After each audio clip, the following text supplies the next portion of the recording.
Assalamualaikum dan selamat sejahtera. Tamadun Melayu merupakan asas dan kesinambungan kepada tamadun Malaysia hari ini. Betul ke? Kalau korang nak tahu, jom kita rungkai sama-sama. Tapi korang kena tahu dulu, tamadun Melayu merupakan tamadun yang telah lama bertapak di rantau Asia Tenggara sejak tahun 1975 dahulu. Tamadun ini telah berkembang daripada kebudayaan orang Melayu sendiri. Sebab itulah tamadun Malaysia hari ini semestinya bertitik tolak daripada tamadun Melayu sejak sekian lamanya. Nama saya Ho Yu Cheng. Apabila membincangkan kepentingan bahasa Melayu terhadap pembangunan dan kesinambungan tamadun Malaysia, ia boleh berfungsi sebagai bahasa pengantar dalam pendidikan. Kalau tak ada bahasa pengantar ini, sudah tentulah pendidikan tidak dapat dijalankan dan dilanjutkan dengan lancar. Selain itu, bahasa Melayu juga merupakan lambang jati diri warga negara Malaysia. Ia digunakan dalam pentadbiran umum dan boleh digunakan untuk merekodkan sejarah-sejarah tanah Melayu yang telah berlaku untuk generasi-generasi yang akan datang. Saya sambung pula dengan aspek aktiviti ekonomi menentukan kemajuan sesuatu tamadun. Seperti yang kita ketahui, bahasa Melayu merupakan bahasa lingua franca yang digunakan di seluruh Nusantara. Para pedagang menggunakan bahasa Melayu sebagai alat komunikasi mereka. Dengan menggunakan satu bahasa ini, mereka dapat berurus niaga dengan baik kerana mempunyai persefahaman yang baik. Tambahan pula, bahasa Melayu merupakan bahasa perpaduan kerana lapisan masyarakat menggunakan bahasa ini. Maka dengan jelaslah, tanpa perpaduan, kemajuan tak akan tercapai dalam sesuatu tamadun. Bagi perkembangan ekonomi tamadun Melayu, kita boleh bermula dari zaman prakolonial yang ekonominya adalah bersifat sara sendiri. Kemudian kerajaan agraria dan kerajaan maritim telah muncul. Ekonomi kerajaan agraria adalah bergantung kepada pertanian, manakala kerajaan maritim berfungsi sebagai entrepot iaitu pusat pengumpulan barang. Pada abad ke-7 Masehi, agama Islam telah datang ke tanah Melayu. Kedatangan Islam mewujudkan Baitul institusi yang berfungsi sebagai perbendaharaan negara yang diperoleh melalui zakat dan sedekah. Ia juga mengalahkan umatnya rajin berusaha untuk mencari rezeki dan bersikap cermat-cermat.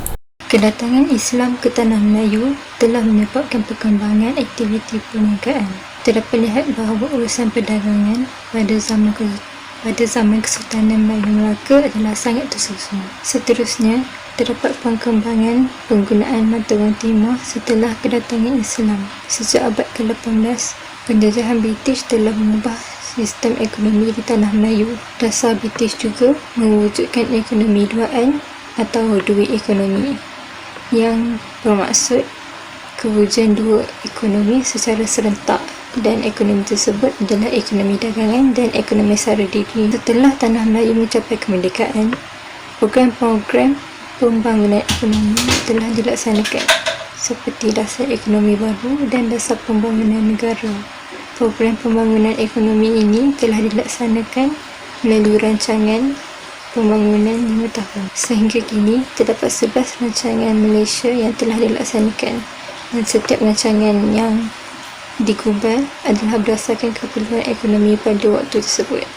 Tamadun Islam telah banyak mempengaruhi tamadun Melayu dalam aspek kesenian. Contohnya seperti seni lagu, contohnya nasyid, seni mina pada binaan masjid, seni ukiran pada binaan batu nisan, seni tulisan iaitu tulisan khat dan kaligrafi. Pengaruh Islam begitu ketara dalam aspek kesusastraan Melayu tradisional. Sastra Melayu terbagi kepada dua, iaitu tulisan dan lisan. Kedua-dua aspek ini mencerminkan falsafah dan nilai-nilai mulia serta sikap masyarakat pada zaman dahulu. Antara unsur-unsur Islam yang diterapkan secara berterusan dalam kebudayaan Melayu ialah kanak-kanak diajar konsep pahala dosa, halal haram, dan mereka juga diajar sembahyang. Kesemua ini membentuk satu nilai masyarakat Melayu yang tinggi sehingga hari ini. Sejahtera, nama saya Chamungki. Seterusnya saya akan cakap tentang berkaitan agama dan adat istiadat tamadun Melayu dalam tamadun Malaysia. Kedatangan agama Islam telah mematapkan tamadun Melayu silam. Islam dan adat Melayu secara khususnya telah menjadi salah satu struktur tak elemen penting kemelayuan dalam tamadun Malaysia. Malah ia merupakan struktur yang saling melengkapi dan berintegrasi kepada kemelayuan. Islam terus memberi faktor definisi Melayu, iaitu orang Melayu sebagai orang yang mengamalkan istiadat Melayu, berbahasa Melayu tanpa agama Islam. Karena itu, kita dapat lihat pengaruh agama dan istiadat tamadun Melayu dalam tamadun Malaysia kini, dan ini merupakan salah satu keistimewaan negara kita juga. Sekian, terima kasih.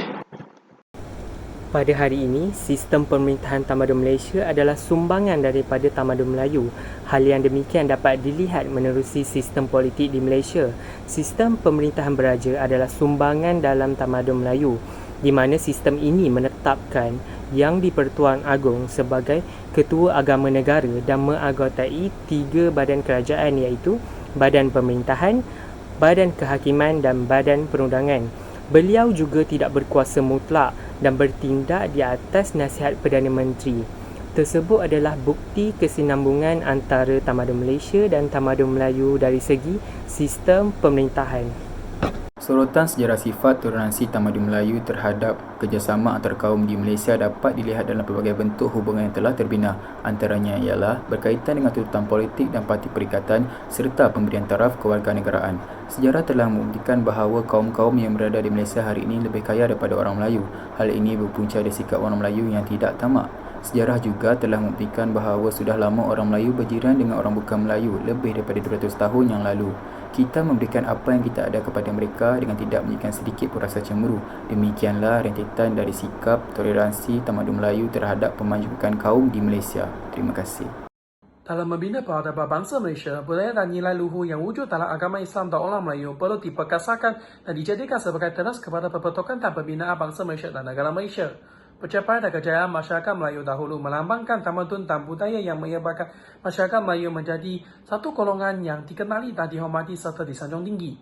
Daripada semua aspek yang di atas, kita dapat lihat pengaruh tamadun Melayu sebagai asas kesinambungan tamadun Malaysia sekarang.